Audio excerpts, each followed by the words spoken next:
reason we're leading with the story of J.D. Vance's assassination attempt, which is what it was this morning, is because J.D. Vance is just one in a very long line of proof of who our true enemy is.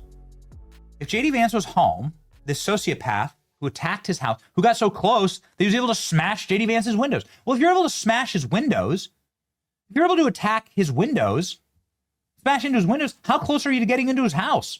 Well, very close, actually. Go back, please. Show me the windows. So he was able to smash a hammer through J.D. Vance's home. Well, that means that you could have pointed a gun directly at J.D. if he was standing in that room, his children, his wife. You know how horrifying this is? I do.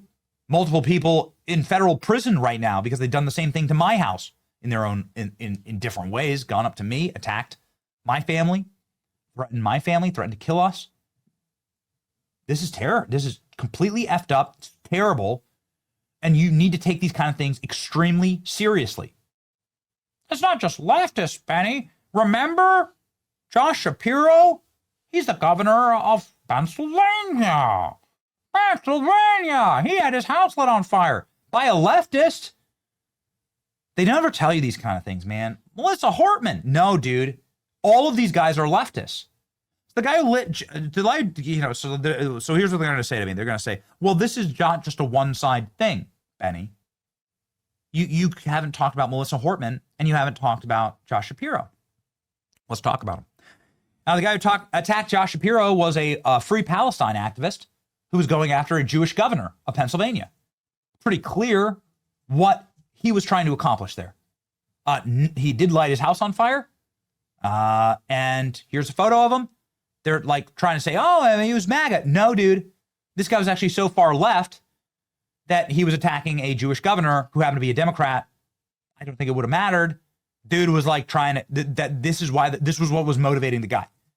He was actually farther left than Josh Shapiro. Melissa Hortman, we'll talk about that with in the Tim Walz. Why don't we save it for the Tim Walz block? But Melissa Hortman is the exact same situation. Where a man who has very close ties to Tim Walz, who's clearly no Republican, who openly says that it was Tim Walz ordering these assassinations. I mean, I don't have any evidence of that. I have circumstantial evidence, I suppose. The guy worked with Tim Walz. The guy's wife worked with Tim Walz. The guy keeps saying it was Tim Walz, and he had no King's flyers in the back of his car. Nobody's ever explained this. But also, like, there's no way to say that this guy was MAGA. He wasn't. He kills Melissa Hortman, who was the single vote that ended free healthcare for criminal aliens in Minnesota. And what we've learned is what a lucrative business that is over the break. And so, no, I'm not going to accept your false paradigm that it's a both sides issue. Political violence is a both sides issue. No, the bullets are only going one way. And they went towards J.D. Vance last night. Let's read the top line here from the New York Post. A man arrested after using hammer to break windows at J.D. Vance's home. A 26-year-old Ohio man was arrested for smashing J.D. Vance's house. William DeFore is his name. He's charged with obstructing official business, criminal damaging, and endangering criminal trespass, vandalism, according to the Hamilton County Jail records. His first court appearance is Tuesday. He's like a psychotic, baby-faced loser. Here, look at this guy.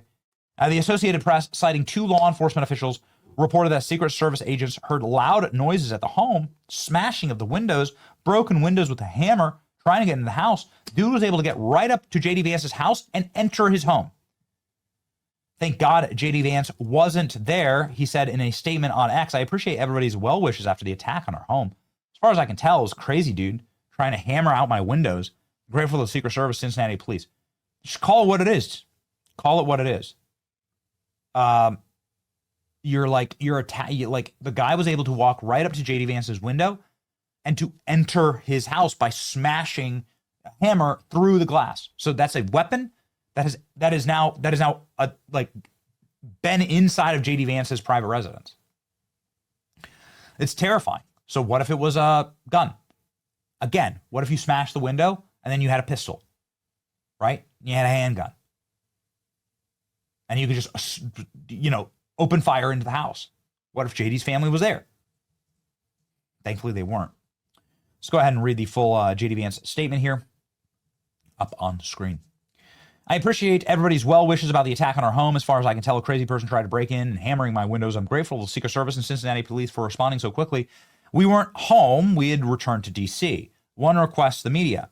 We try and protect our kids as much as possible from the realities of this life, public service. In that light, I'm skeptical of the news value of plastering images of our home with holes in the window.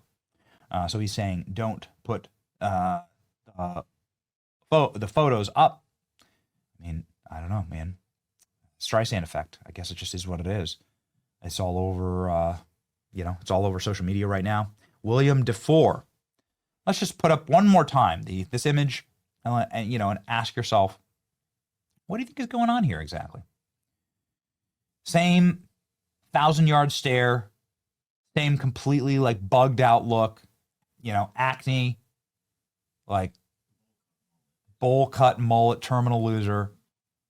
It's got that Tyler Robinson, Matthew Crooks vibe going on, right? How many of these guys are ops? Yeah, so you can see the smash in windows. It's in a nice neighborhood of Cincinnati. And he bought the house in 2018. DeFore pleaded guilty to 2 counts of vandalism that caused more than $2,000 worth of damage to an interior design company. He was sentenced to treatment at a mental health facility for 2 years, required to pay $5,000 restitution. So the guy's already committing vandalism.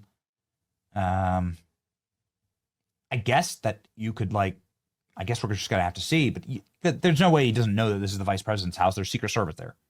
Sorry, I'm not going to buy that it's just a random act. No, dude, no.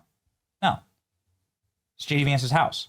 I remember when JD Vance was selected as vice president, they had all the cameras outside of this house. There's the live shot outside of the house. You could see the vehicles moving in and out. So yeah, this is the enemy. This is the enemy. I disavow all drama. I disavow it. And these people will kill and continue to attack our families because this seems to be their only option now.